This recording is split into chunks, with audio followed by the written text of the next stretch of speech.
Boss, good morning po. Bale, ito yung instruction para ma-install yung dashcam. Una muna, dapat nakasaksak na yung dashcam sa USB rin sa may glove box. So after nun, boss, punta ka sa head unit. Tapos papindutin mo yung menu. Pagkapindot mo po ng menu, kapag walang ganito, pag walang traffic and safety guard, ang una mong pindutin, boss, hanapin mo po yung file. Yun po yung mga folder natin. Yan, yung file na yun. Yun po yung mga folder natin para sa mga nakasaksak sa USB. Pagpasok mo dyan sa file, boss, ang lalabas ganito po. Internal storage, tas merong nasa baba. Tas boss, yung nasa baba po, pindutin nyo lang po.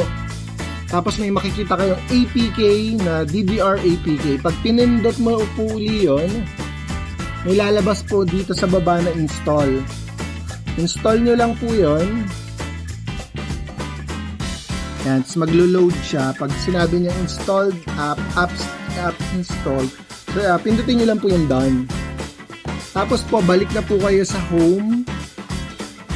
Pagbalik nyo po rito sa home, sa menu uli, hanapin nyo po yung traffic and safety. Ito po yun.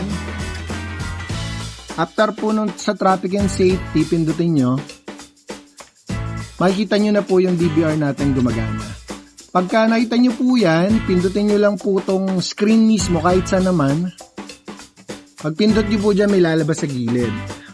Settings po kasi itong baba na to. Pag pindot nyo ng settings, paglagay nyo po ng SD card, dapat po nalagay nyo na po yung SD card dun sa may butas po sa may camera. Micro SD po yung kailangan natin. At least 16 gig po siya. Pero kahit yung 32 pwede naman, pero mas maganda kung 16 gig lang kasi looping naman siya every 12 hours nagbubura.